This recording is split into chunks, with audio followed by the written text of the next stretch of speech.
elemen mesin 2 itu ya yang dibahas adalah tentang yang gesekan sebetulnya semuanya juga. Cuma bentuknya ada yang plat, ada yang satu permukaan, ada yang dua permukaan, ada yang banyak permukaan, ada yang kerucut, ada yang sentrifugal, tapi semuanya pakai mekanisme gesekan ya. Oke, nah untuk pertemuan sekarang yang akan kita bahas adalah plat gesek ya, plat gesek. Kalau banyak sedikitnya permukaan ya tinggal dikalikan jumlahnya aja gitu ya. Mungkin Anda belum sempat baca materinya karena baru saya upload beberapa menit yang lalu. Saya langsung bahas aja. Nanti Anda tinggal download ya apa yang dimunculkan di sini sama dengan yang di posting. Kecuali kalau nanti saya coret-coret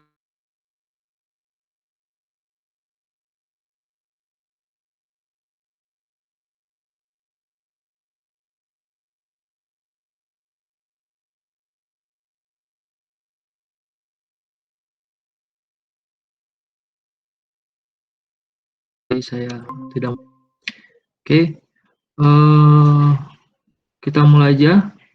Saya akan share screen.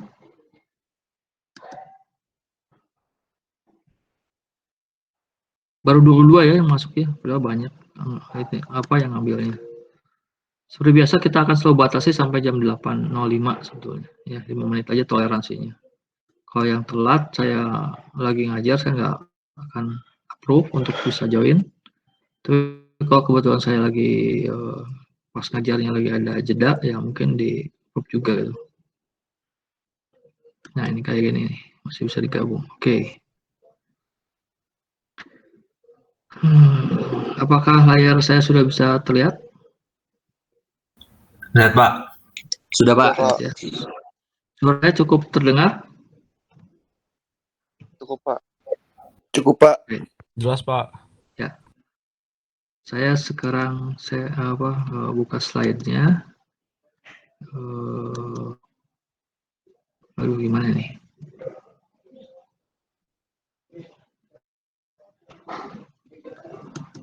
Bentar ya. Ini minta di save dulu. Control save.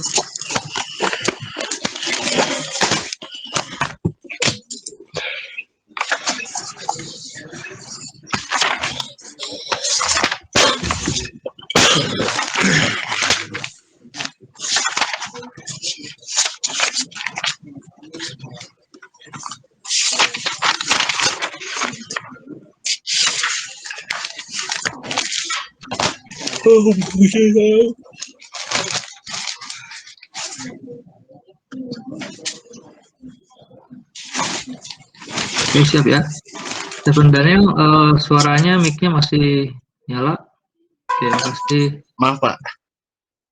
Ya. Oke. Tadi saya mana? Sampai sini ya.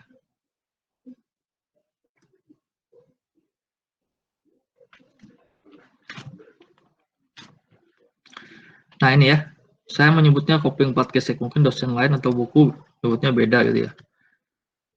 Jadi pertama ini saya ngomongin tentang mekanismenya yang pakai gesek dan bentuknya berbentuk plat gitu ya. Saya nggak ngomongin soal jumlahnya gitu ya, nanti ya tinggal divariasikan aja. Kemudian yang akan kita bahas kurang lebih ya seperti ini ya. Nah, biasanya ini dipakai di kendaraan. Bisa baca aja coping. Oh nih judul ya kamus. Oke, coping plat adalah suatu coping yang menggunakan satu plat atau lebih yang dipasang di antara kedua poros serta membuat kontak dengan poros tersebut sehingga terjadi perusahaan daya melalui gesekan antara sesamanya. Oke, nah yang dimaksud dengan plat geseknya sebetulnya yang biru muda ini ya, sepaket sama yang abu-abu ini. Mungkin di sebagian Anda udah tahu, sebagian lagi belum ya, mungkin ada yang hobi otomotif udah tahu atau udah sekolahnya SMK udah tahu gitu ya. Tapi sebagian lagi yang dari SMA kemudian nggak hobi otomotif nggak tahu gitu ya. Apa guna dari kopling? Kemarin sudah dijelaskan, kopling gunanya adalah untuk apa? Ada yang ingat? Yaitu menghantarkan daya dan putaran ya. Oh itu kan fungsinya poros ya, poros juga sama. Cuma masalahnya poros kan terbatas ya, panjangnya mungkinnya udah tertentu panjangnya. mau tidak mau suatu saat dia poros itu akan ketemu ingin disambungkan ke poros yang lain. Makanya disambungkanlah lewat kopling atau clutch gitu ya. Jadi boleh ditambah meneruskan daya dan putaran dan menyambungkan dua buah poros gitu ya. Jadi misalnya di sini ini poros yang ini ke sini poros sih. Ini gambar dipotong nih porosnya. Ke sini di poros, ke kiri. Sementara di sini ke kanan ada poros juga gitu.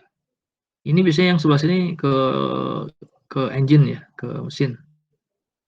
Dan yang ini nanti ke gearbox gitu, ke sebelah kanan ke gearbox. Jika ini berputar, kalau kondisi defaultnya untuk ini adalah memang nyambung. Ketika ini berputar, jadi berputar.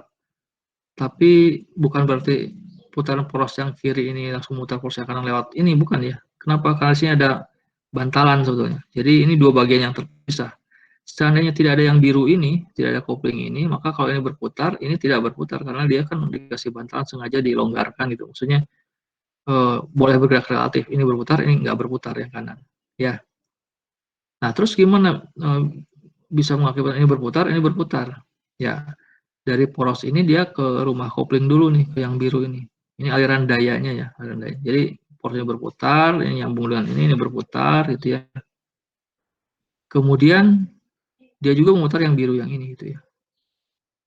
Nah, sampai di sini seandainya yang biru yang ini tuh yang biru agak muda ini dia sebetulnya bisa gerak kiri kanan, bisa ke sebelah sini ya kiri, bisa ke kanan gitu ya.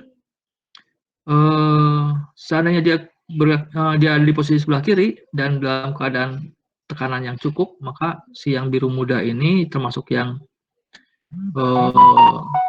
abu-abu ini satu benda ya, beberapa elemen tapi dijadiin satu gitu, namanya plat gesek.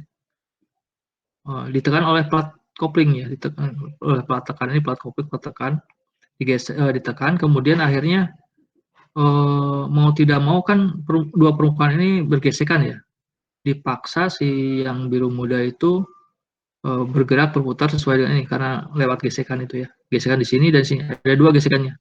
Jadi untuk gambar yang ini yang saya perlihatkan ini ada dua bidang gesek ya, sebelah kiri ini sama yang sebelah kanan ya.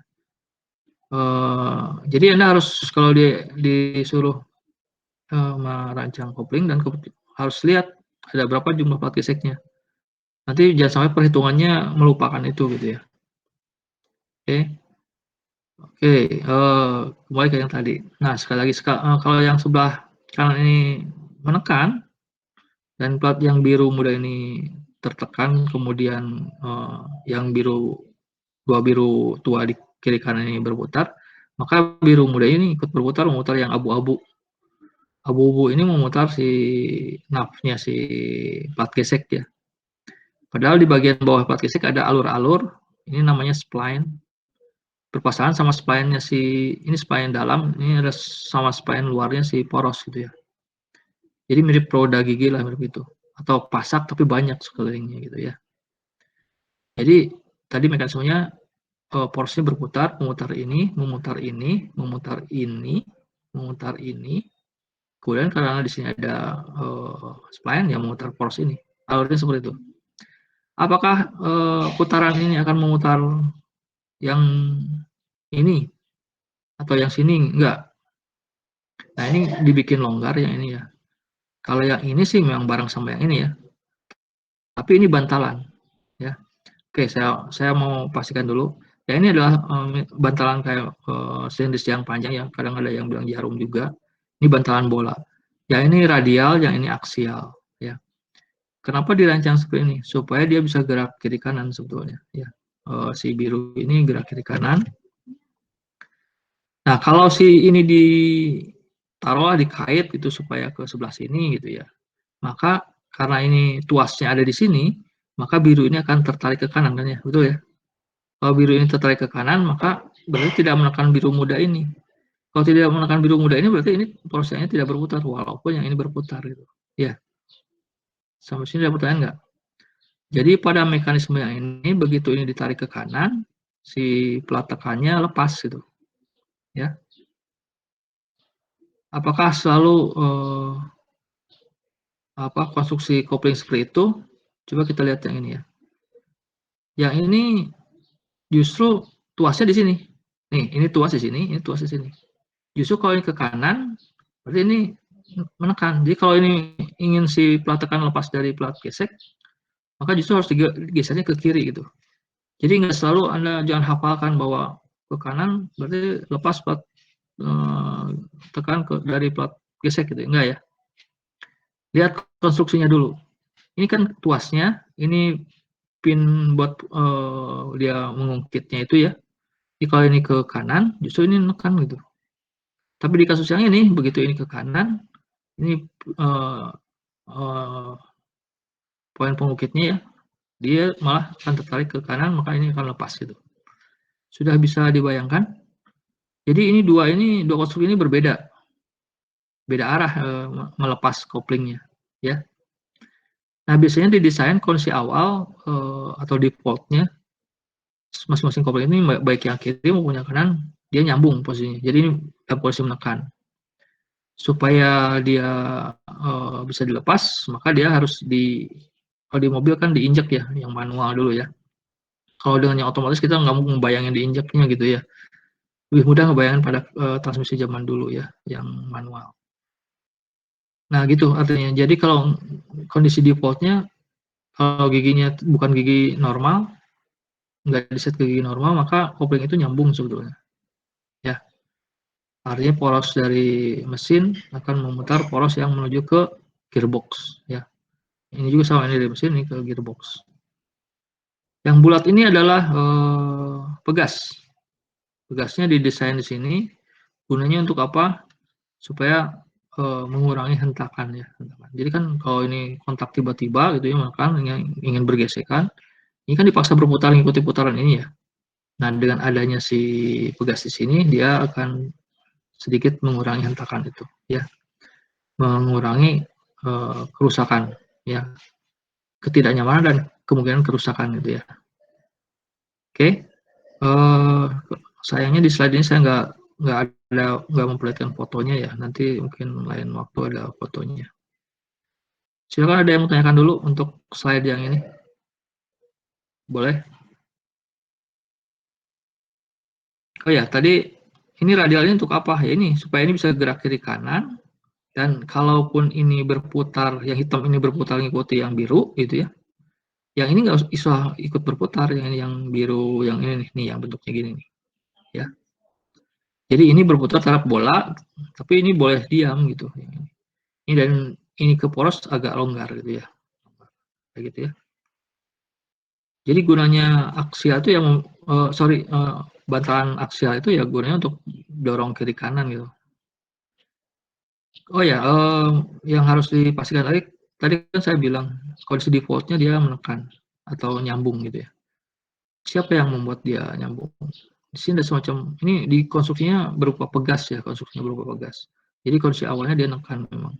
Nah, ketika kita nginjak pedal kopling, kita melawan pegas tersebut gitu sebetulnya ya. Dan pegas di sini biasanya disebutnya orang bengkel nyebutnya pegas matahari gitu ya.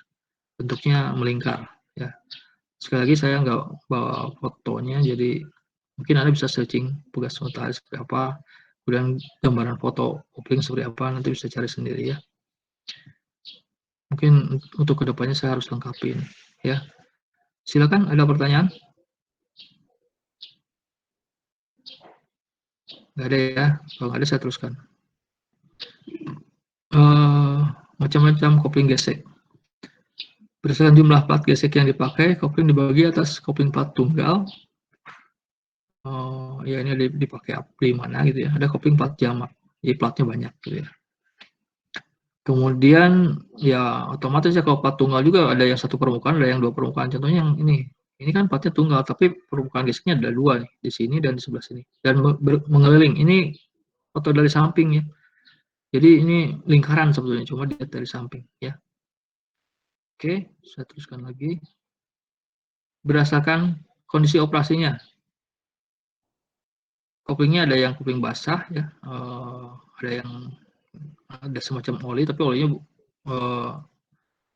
ya tertentu lah, nggak terlalu licin juga gitu. Kemudian ada yang kopling memang harus kering gitu ya. Kemudian berdasarkan atas dasar pelayanannya ada yang manual ya diinjak gitu ya, ada yang pakai hidrolik, ada pneumatik gitu ya. Ini bukan pneumatik dan ada elektromagnetis. Oh, hidrolik, pneumatik dan elektromagnetis bisa digabung ya. Jadi perintahnya itu berupa sinyal listrik sebetulnya. Kemudian ini aktuatornya saja gitu ya untuk menekannya, mengganti tenaga kaki kita lah soal kayak gitu ya. Kalau manual ya tenaga kita di kaki menekan pedal kopling gitu ya. Oke, silakan ada pertanyaan. Kalau tidak ada saya teruskan.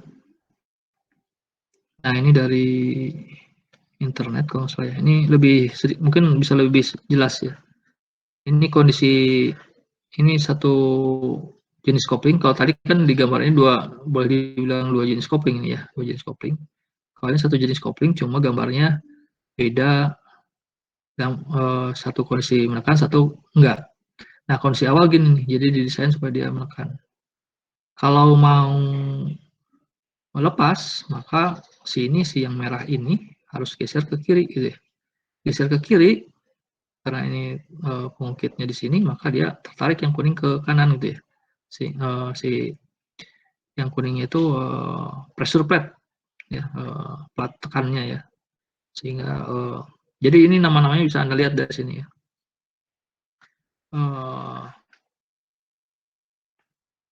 Jadi dia akan yang kuning tidak menekan sehingga ini ada malah bisa sampai ada celah kayak gini. Sebenarnya kalau nggak terlalu ada celah juga nggak apa-apa, asal tekanannya berkurang aja gitu ya. Maka si yang orange ini tidak akan dibawa berputar. Dan kalau tidak bisa dibawa berputar, maka poros yang ini tidak akan yang ini yang saya kasih tunjuk ini tidak akan berputar mengikuti yang ini gitu ya. Jadi sekali lagi yang abu-abu ini poros yang kiri tidak akan berputar memutar yang poros yang kanan ini kalau kondisinya ininya ada celah atau tekanannya tidak cukup gitu ya. Oke, sampai sini ada pertanyaan? Ada yang mau nanya? Boleh? Nggak ada ya? Berarti udah bisa dibayangkan masalahnya ya. Saya teruskan. Ini kita mulai dari perhitungannya. Jadi kalau ini gambar samping nih, gambar samping dari apa? Gambar samping dari yang ini. Lebih jelasnya yang ini. Nah, dari sini, yang biru ini sebetulnya. Ya.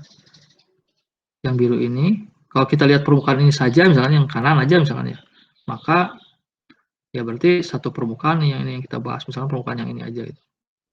Tadi permukaan yang kirinya ini dipasang pada plat koplingnya.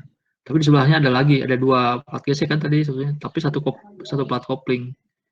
Jadi Anda benar-benar harus memperhatikan konstruksinya kalau mau merancang ya. Jadi saya ulang sekali lagi, ini plat geseknya, ini plat koplingnya yang tengah, ini plat tekannya gitu ya. Nah kebetulan si plat koplingnya dipasangi plat gesek di kiri kanan gitu ya. Sehingga salah satu permukaan plat gesek yang kanan itu permukaan kirinya nempel di plat kopling, permukaan yang kanannya untuk menerima gesekan dari plat tekan gitu ya. Dan seterusnya ya. Jadi saya boleh sebut di sini satu plat kopling itu ada dua permukaan gesek ya. Nah, sekarang kita bahas satu permukaan dulu. Ini pertama kita ngitung luas dan dia bolong ya, tengahnya bolong. Dan ini permukaannya gitu, permukaan geseknya. Permukaan geseknya berarti ada D kecil, ini diameter kecil itu menunjukkan lingkaran dalam yang lubangnya itu, sama D besar itu menunjukkan diameter luar ya. Nah, kalau kita ingin tahu luas keseluruhan kan kita biasanya kalau di matematika ngitungnya pakai kalkulus ya, pakai dipotong-potong kecil-kecil dulu kan. Nah, dibikin pita kayak cincin gini nih, kecil gini. Kemudian kita fokus ngitung ini dulu biasanya gitu ya. Jadi ini berapakah luas yang ini, yang cincin ini, yang putih ini gitu ya. Tapi kalau di matematika dulu biasanya dibalik, justru yang jadi fokus ini diarsir gitu. Nah, nggak apa-apa lah, sama aja ya. Jadi DA atau luas dari yang putih ini itu sama dengan 2πr dr. Ini sebetulnya harusnya sudah bisa Anda bayangkan rumus ini. Kenapa? Ya logikanya kan sederhana aja ya.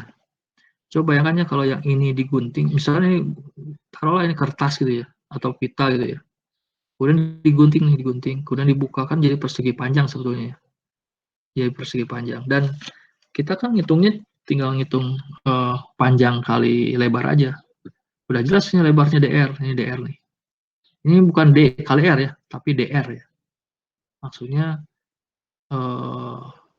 yang jarak yang tipis ini, DR. Ya. Ini satu kesatuan DR.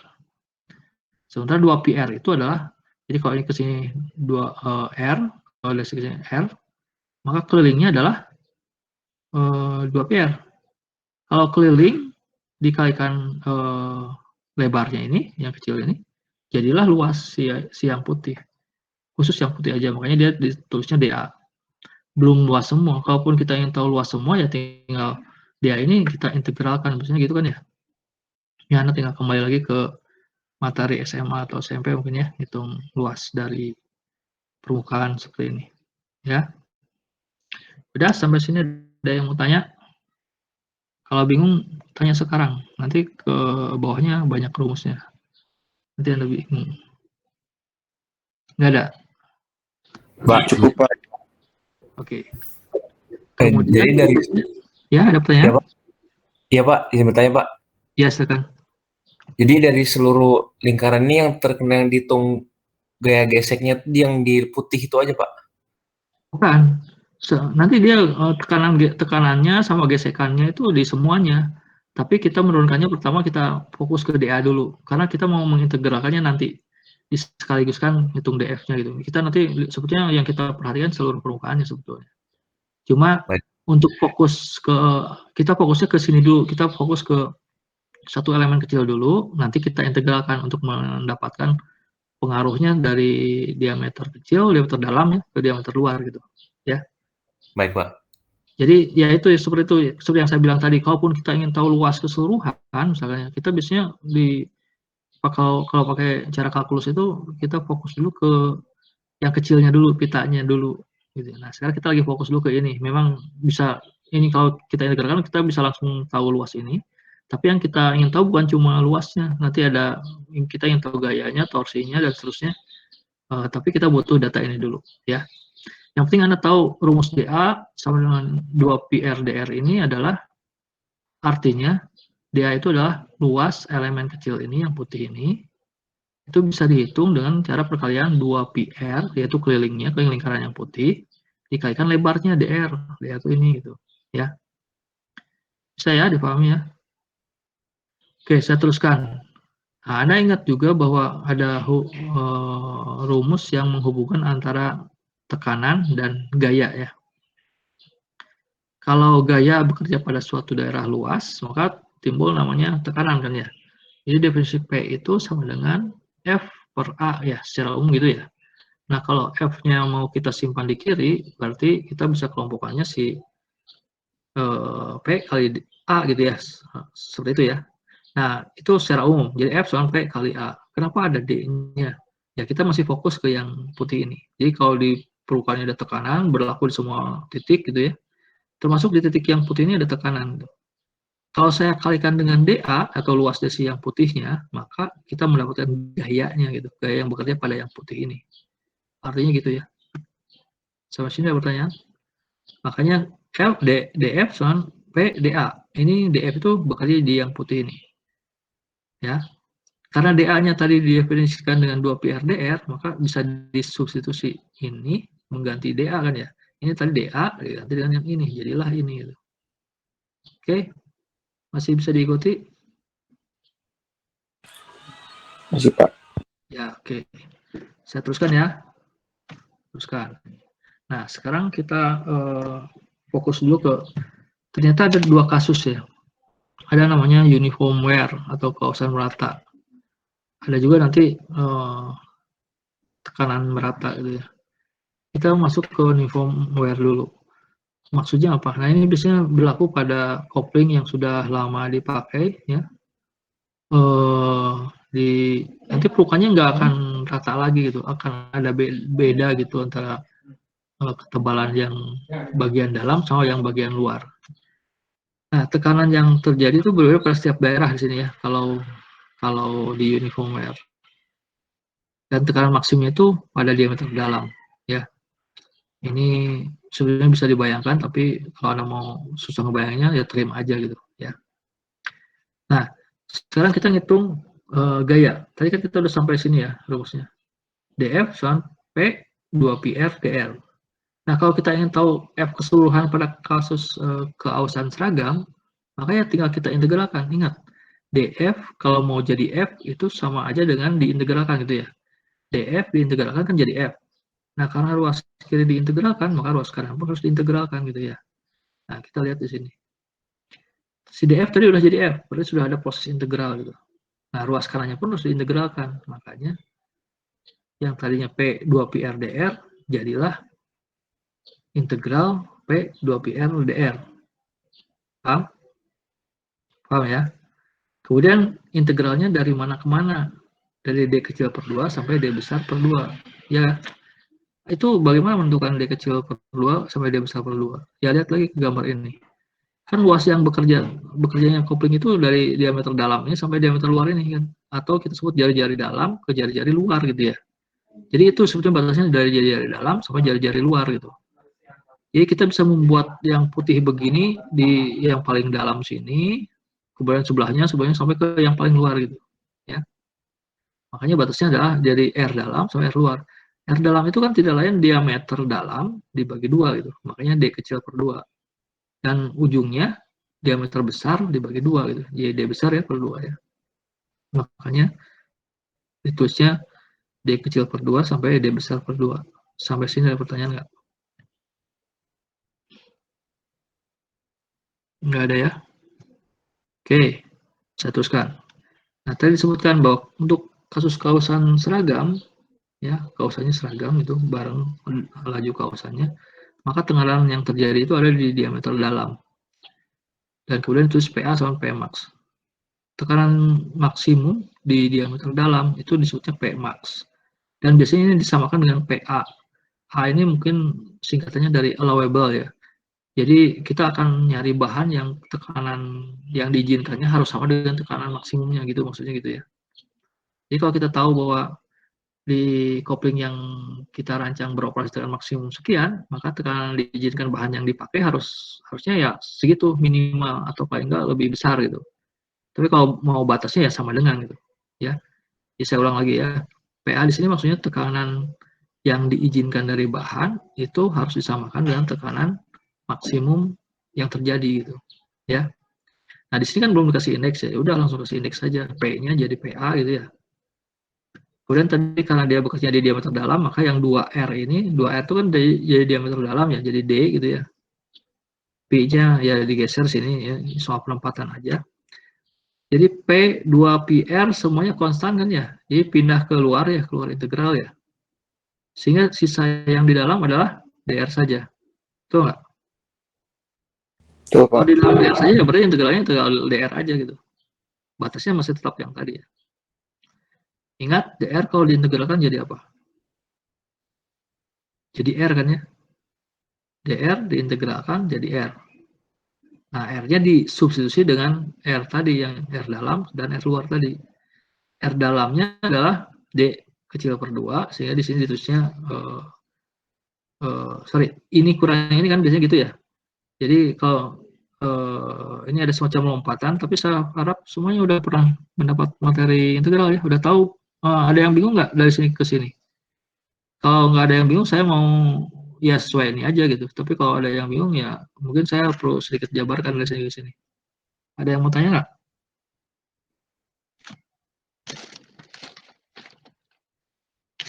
Oke, karena nggak ada yang nanya, berarti saya anggap semua udah paham itu. Jadi DR diintegralkan jadi R, betul ya? Kemudian satu lagi apa? Dimasukkanlah D besar per 2 dikurangi D kecil per 2 gitu kan ya, untuk menggantikan si R-nya. Itu kan prosedur biasa untuk integral kan. Nah, yang karena sama-sama per 2, per 2-nya bisa dikeluarkan ya. Jadi ini per 2-nya di sini dikeluarkan. Sehingga di sini ada dalam kurung D besar dikurangi D kecil. Nah, ini rumus apa? Ini adalah rumus untuk menghitung gaya. Gaya apa? Gaya aksial sebetulnya ya. Gaya yang menekannya itu kan tadi yang di gambar-gambar ini, di gambar yang mana ya? Nah, di gambar ini kan tadi si yang kuning ini menekan kan ya. Kuning yang ini menekan, pokoknya gaya yang dorong ke kiri itu ada besarnya. F-nya itu berapa gitu. Nah, itu F-nya gitu. Yang dimaksud di F ini adalah F itu gitu maksudnya. Ya. Silakan tanya dulu. Kalau bingung tanya dulu. Kalau tidak ada saya teruskan. Jadi, kalau kita simpulkan untuk kausan seragam, kita bisa mendapatkan gaya dorong yang diperlukan jika kita mengetahui apa? Tekanan izinnya dikali diameter dalamnya dikalikan pi dibagi 2 dikalikan diameter luar dikurangi diameter dalam gitu. Ya. Ada pertanyaan nggak? Bisa diikuti? Bisa, Pak. Kita teruskan ya. Jadi ini rumus apa? Rumus mendapatkan gaya dari jika besar-besarnya diketahui. Tapi ini untuk sekali lagi kausan merata. Kalau nanti kasusnya tekanan merata ya sedikit beda rumusnya. Ya. Oke, kita teruskan. Nah, hal lain yang penting di kopling adalah torsi. Torsi itu adalah apa? Gaya gesek dikalikan jari-jari kan? Paham nggak? Jadi saya balik dulu ke sini ya. Kalau ada gambar ini, saya tanya dulu ke Anda. Nah, di gambar 4 gesek ini, kalau di gambar yang ini, gaya F-nya arahnya kemana? Ada yang tahu nggak gaya F-nya di gambar yang ini? Silakan dikemukakan. Ada yang tahu gaya F? Hah? Saat F memutar. Ya. F itu gaya ya. Kalau yang memutar itu biasanya torsi. Saya tegaskan, F itu adalah gaya, dan gaya itu biasanya lurus. Clear ya? Jangan sampai lupa, gaya itu lurus, dan efeknya pun lurus gitu. Berikutnya, kembali ke yang tadi, arahnya kemana? Berarti pilihannya udah berkurang ya? Jadi kita coret tuh, kalau pilihannya berputar, kita coret. Yang lainnya gimana? Kemudian arahnya yang mana? Apakah ke atas, ke dalam bawah, penampang, Pak. kemana? Ke dalam Ke bawah? Ke bawah penampang. Oke, saya tunjuk dulu. Ini kan penampang geseknya ya. Berarti arahnya kemana? Kalau di gambar yang set, fokus ke gambar yang kanan ini. Arahnya kemana? menuju gambar. Menuju gambar ya, bagus ya. Jadi kalau dilihat dari samping ini udah ada aja sebetulnya. F-nya ke sini. Ya ini sebetulnya mewakili gaya tekan seluruhnya. Sebetulnya bekerjanya di sini, di setiap titik di sini, di setiap titik di sini. Yang kalau dilihat di sini berarti menembus gitu ya, menembus gambar ini. Di semua permukaan yang abu-abu ini. Ya, itu F. Kalau F dikalikan koefisien gesek, apa yang terjadi? Berarti itu kan gayanya normal terhadap permukaan geseknya ya. Gaya F ini kemudian bekerja pada permukaan gesek, dia tegak lurus kan posisinya gitu ya. Maka kalau di fisika dulu kita seolah ingat, oh ya gaya normal itu disebutnya di fisika itu N gitu. Ingat ya. Cuma di sini disebutnya F. Anda mungkin merasa aneh tapi mulai dibiasakan aja karena ya pembahasannya di sini simbolnya begini di buku-buku seperti ini di buku elemen mesin. Sementara di buku fisika justru N, kalau di sini pakai F gitu ya. Nah, saya ulang sekali lagi. Kalau gaya F yang tegak lurus permukaan dikalikan koefisien geseknya, apa yang terjadi?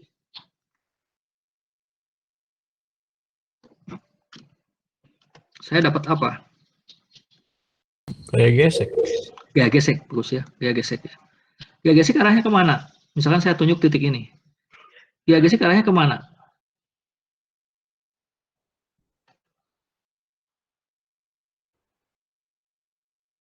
Tergantung arah putarannya. Bisa jadi ke kiri atau ke kanan gitu ya. Ke kiri atau ke kanan. Ya. Kalau saya tunjukin titik ini, arahnya kemana? Bukan kiri kanan, atas atau bawah gitu ya. Dia selalu tegak lurus dari jari-jarinya. Jadi titik mana yang saya tunjuk, buatlah jari-jarinya, kemudian nanti dia tegak lurus terhadap itu. Tinggal pilihannya adalah searah, mengikuti searah jarum jam atau berlawan arah jarum jam gitu sebetulnya. Ya, paham ya? Oke, taruhlah saya mungkin harus, saya mau gambar aja lah. Ya, sebentar.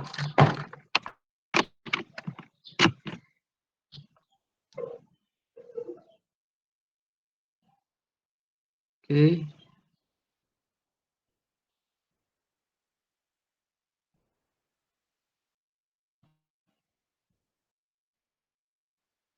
Lihat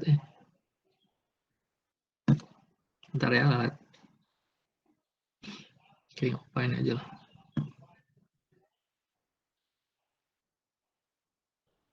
Jadi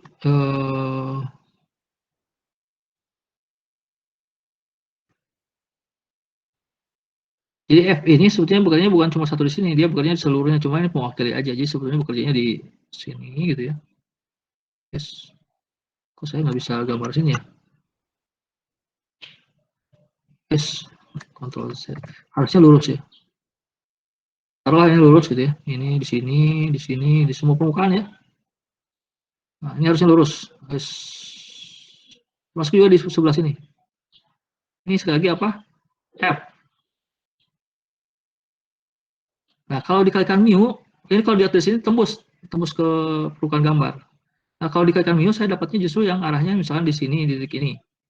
Jari-jarinya ini kan, jari-jarinya ini. Maka bisa jadi ke kiri, bisa jadi ke kanan. Saya pilih aja misalkan ke kanan. Misalkan. Nah, ini adalah siapa? F gesek nih. F gesek. F gesek ini rumusnya kalau di fisika dulu mu kali n ya. Kalau di sini berarti rumusnya adalah lain. Mu-nya di sini pakai simbol F kecil. Nah, gitu ya. Jadi F gesek itu dulu mu ya. Nggak ada satuan ya. Kemudian dikalikan dengan gaya normal. Gaya normalnya kan yang menembus ini tadi adalah si F-nya. Si F ini. Di sini nih, si F ini. Ya. Ini panahnya. Nah, si F gesek adalah produk atau hasil dari perkalian si mu kalikan gaya aksial. Paham? Nah, kita lihat ada jari-jari. Dari sini ke sini misalkan kita nyatakan jari-jarinya. Ini ada jari-jari ini. R gitu ya. Maka kalau F gesek dikalikan jari-jari, itu adalah apa? Torsi sama dengan F gesek kali jari-jari. F geseknya tadi apa? F geseknya adalah F kecil kali F besar. Kali jari-jari atau kali jari-jari juga. Jadi torsi adalah koefisien gesek kali gaya aksial kali jari-jari gitu ya. Itu yang mendasari tulisan yang mana tadi? Saya slide-nya diperbesar dulu. Nah ini ya. Paham nggak? Jadi torsi itu sama F kali F kecil kali F besar kali R. F adalah koefisien gesek F kecil. Nah, ingat rumus F-nya apa tadi? F-nya adalah awalnya kan dari 2 pi P R dr. Masih ingat nggak? Kenapa ini ada R kuadrat gitu ya? Saya ulang sekali lagi ya. F ini adalah F ini. R ini ada di sini nih satu nih. Ini kan R kali R sebetulnya R kuadrat itu R ya. Terus R satunya lagi milik siapa? R satunya lagi milik siapa ya? Milik P, Pak. Ya. Milik si yang tadi milik si F besar ini. Coba kita lihat lagi ya.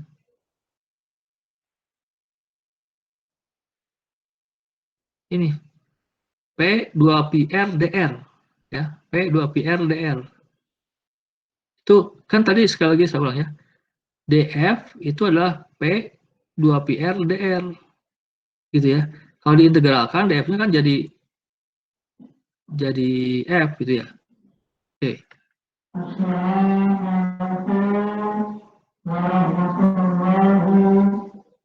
Sebentar.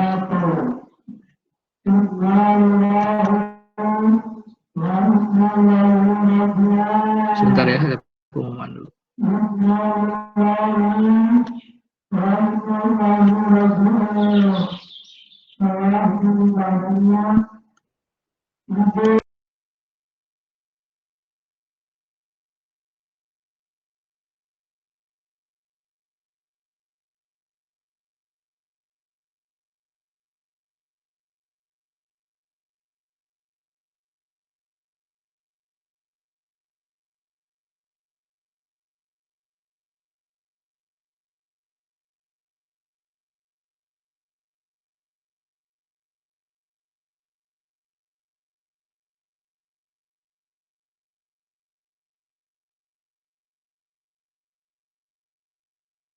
Oke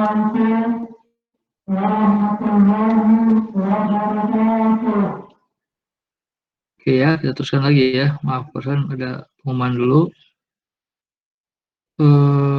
Saya kembali ke yang tadi.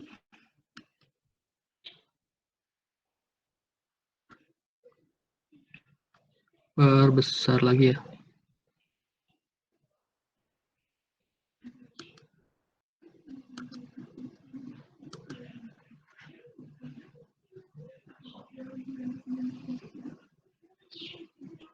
Oke, clear ya.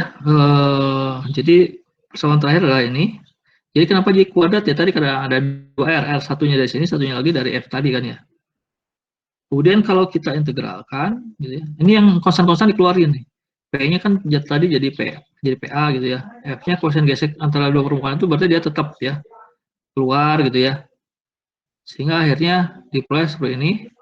Dan jadi yang integralnya adalah RDR gitu. Yang tinggal di dalam adalah RDR.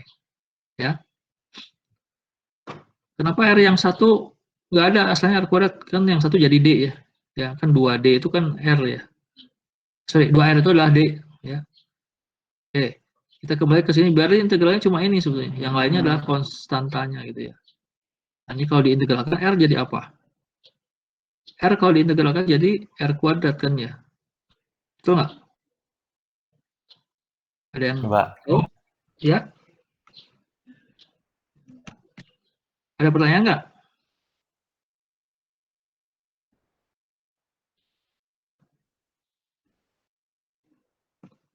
Udah ini nyala tuh. Ini apa sih?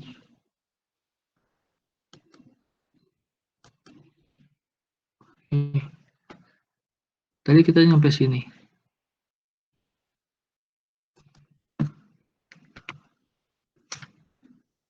Ini yang di lingkari ini,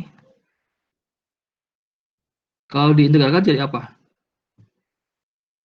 Jadi R kuadrat batas dari D per 2, D kecil per 2 gitu ya. Saya fokus ke ini dulu, nanti ini kalikan belakangan aja ya, yang koefisiennya nanti biar nggak terlalu banyak yang saya tulis. Maka ya tinggal kita masukkan kan, berarti dalam kurungnya apa? Dalam kurungnya adalah D per 2 kuadrat dikurangi D kecil per 2 kuadrat gitu kan ya. Anda ngerti nggak konsep kalkulus? Ngerti ya? Jadi kan hasil RDR kan R kuadrat ini ada pernya ya, per 2 ya. Betul ya? Jadi ini saya tulis seperduanya gitu kan.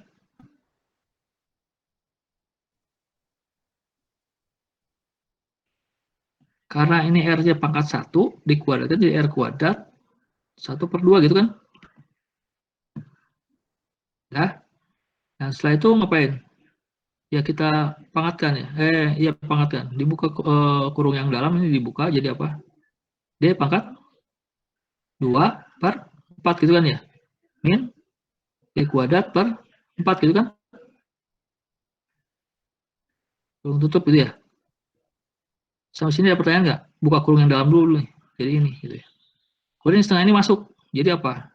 D kuadrat per 8 per D kuadrat per 8. Itu kalau mau di dalam kurung. Kalau mau dikeluarin boleh nggak? Ya boleh aja. Dan per JD pernya jadi hilang. Min D kuadrat itu kan. Ya. Jadilah itu yang ini. Yang bawah ini nih. Nah yang ini. Gitu kan. Ya sisanya yang ini dari mana ya ini. Tinggal masukin lagi aja. Ini tinggal dikalikan aja gitu. Ini kan nggak ikut di integral kan tadi. Tinggal kalikan saja. Ya. Oke, sampai sini ada pertanyaan nggak? Nah, ini rumus apa yang ini? Ini rumus mendapatkan torsi jika F koefisien gesek diketahui, tekanan bahan yang diizinkan diketahui, diameter dalam diketahui, dan diameter luar diketahui gitu. Jadi itu hubungan dari beberapa besaran, ya. Boleh nggak kalau ini yang udah tahu gitu? Ya berarti kita nyari yang lainnya, mungkin kita nyari D kecilnya atau kita nyari D besarnya gitu, ya bisa dibalik ya. Jadi Anda dikasih rumus ini nggak selalu soalnya diketahui ini semua, Anda ditanya ini nggak selalu. Bisa jadi dibalik, torsinya Anda tahu duluan, Anda diminta cari PA-nya gitu, bisa jadi. Ya. Kemudian yang terakhir ini dengan cara substitusi ya, dan Anda juga bisa menyatakan torsi itu adalah F besar kali F kecil per 4 kali D plus D. Sekali lagi dua rumus ini berlaku untuk keausan seragam. Ya, karena tadi kita turunannya dari kasus keausan seragam. Bedanya apa antara yang ini dan yang ini kan sama-sama T. Bedanya adalah di sini PA-nya diketahui misalkan ya, ada hubungannya dengan PA gitu. Tapi di sini enggak gitu. Ya. Silakan ada pertanyaan. Jadi ini memang benar-benar harus tahu rumusnya yang mana gitu. Oke. Ini udah 852, saya agak ngebut ya sedikit ya. Tadi kita kelamaan penurunan rumusnya. Tapi ini ngerti ya, cara penurunan ini dari sini ke sini bisa harusnya gitu ya. Ini tinggal substitusi aja dengan yang tadi gitu ya. Tapi nggak saya buktikan ya, nggak keburu ya. Berikutnya, kalau kasusnya uniform pressure gimana? Nah, ini dapat diartikan sebagai coupling baru. Tekanan yang terjadi sama pada setiap daerah, namun kausan yang terjadi berbeda gitu. Laju kausan pada diameter luar akan lebih besar dibanding bagian dalam. Ini dalam ya, bukan dalam. Nah, gaya tekan yang terjadi adalah ini rumus yang awal tadi ya. P 2πr/dr ya. Nah, sekarang tekanannya itu adalah di semua permukaan, bukan cuma di diameter dalam, yang maksudnya tekanannya itu merata gitu. Kalau tadi kan pada keausan merata kita tahu bahwa tekanannya maksimum itu di diameter dalam. Tapi kalau yang baru presurnya presurnya merata, maka kita harus tulis seperti ini ya. F-nya hasilnya adalah 2pi PA integral D besar per 2 dari D kecil per 2 sampai D besar per 2 dari R dr gitu ya. Dan hasilnya adalah F sama pi PA per 4 D kuadrat min D kecil kuadrat. Hasilnya sama nggak dengan yang tadi? Masih beda lah ya, ini per 4 kan ya. Sementara yang tadi, yang F tadi, coba ya, yang F untuk kasus kausan seragam, rumusnya adalah per 2 gitu ya. Ya. Oke, ada pertanyaan? Kembali lagi. Gimana hitung torsinya? Ya sama aja dengan yang tadi. Ya. Sekali lagi bedanya, kalau yang tadi kan si ininya dikeluarin nih. Nah, si D-nya dikeluarin nih dari 2R kan ya. Nah, kalau sekarang nggak dikeluarin gitu. Karena kan tekanannya merata. P 2πr dr. Sorry, yang ini. Ya ini ya.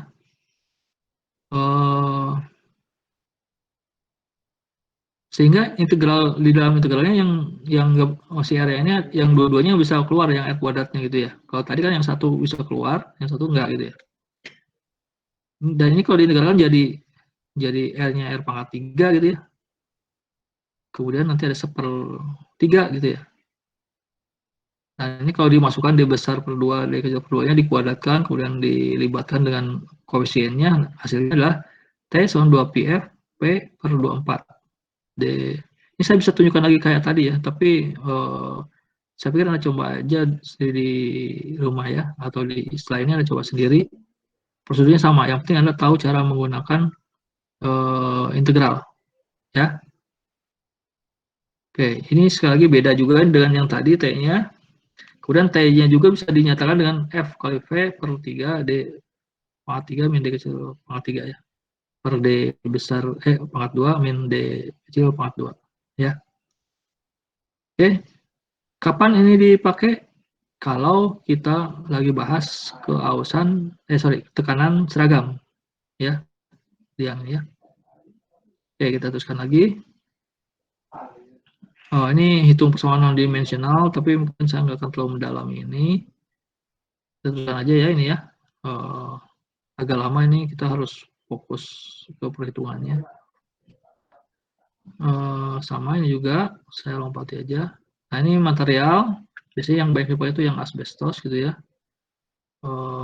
Ada keuntungannya sama masalah yang harus dihadapi gitu ya. Ini tinggal dibaca aja lah ya, sama Anda ya.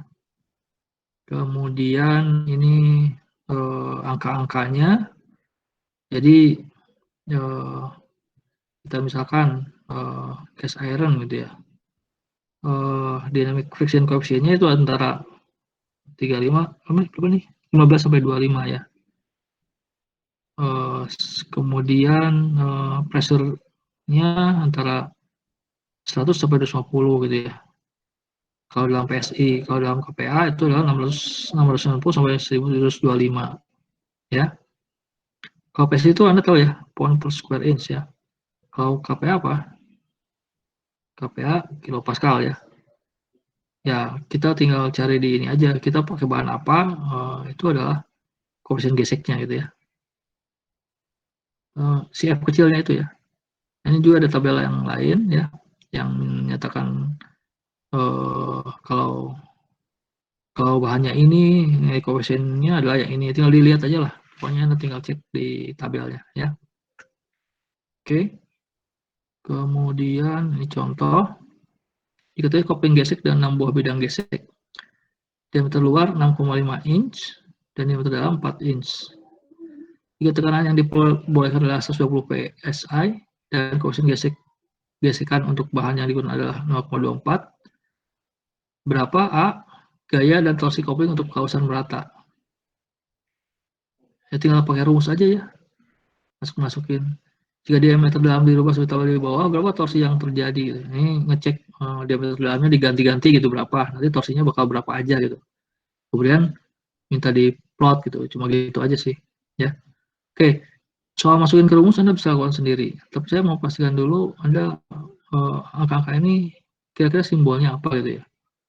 Jadi kalau diameter luar 6,5 inch berarti ini adalah D besar ya. Yang 4 itu apa? D kecilnya kan? Itu ya? Iya, Pak. Oke, kemudian kalau jika tekanan yang diperbolehkan 120 psi, berarti itu apanya? PA. PA ya, bagus ya. PA. Koefisien gesekan untuk bahan yang digunakan adalah 0,24, itu apanya? F kecil. F kecil, bagus ya. Nah, itu tinggal masukin. Kalau Anda udah bisa mengelompokkan besarannya apa, tinggal masukin aja sih sebetulnya. Ya. Nah, ini sebetulnya udah ada jawabannya nih. F sama Pi PA D per 2 D min D. Ya, tinggal masukin dapatlah angkanya lah ya. Nanti dicek juga, tolong dicek juga, barangkali siapa tahu nih yang buat slide ini saya dapat dari yang lain juga ya. Atau ininya masukin angkanya benar tapi setelah dihitung salah atau mungkin ada salah ketik di sini gitu ya. Tolong dicek ya. Nah, ini hubungan antara pengaruh perubahan diameter dalam, kalau misalnya digedein atau dikecilin diameter dalamnya, terhadap torsi gimana ini bentuknya gitu. Jadi kalau kita lihat ternyata yang maksimum itu sekitar di diameter 4 inch gitu ya. Kalau dikurangin atau ditambahin justru jadi torsinya jadi kecil gitu ya. Jadi nggak selalu yang bertambah itu akan jadi bertambah juga kemampuannya gitu ya. Torsi itu berarti adalah kemampuan menghantarkan putarannya ya.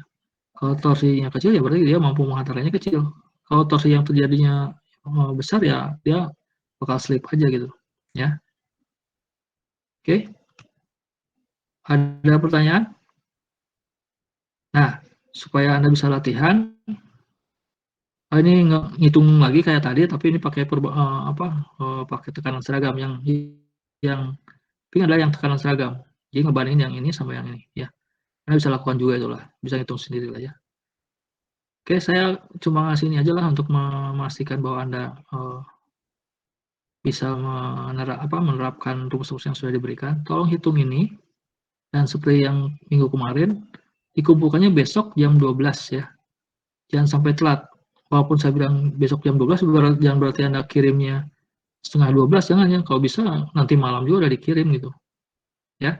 Nanti saya akan buatkan link buat ngiriminnya supaya nggak padat trafficnya.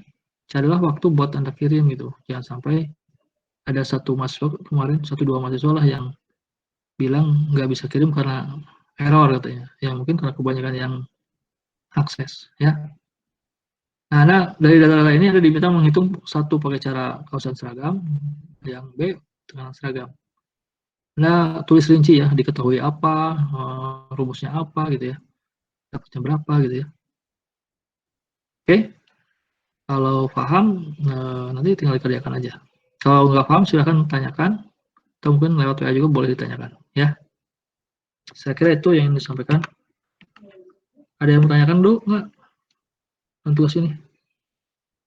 Nggak ada ya? Kalau nggak ada, saya akhiri pertemuan hari ini sampai sini. Makasih atas perhatiannya. Assalamualaikum warahmatullahi wabarakatuh.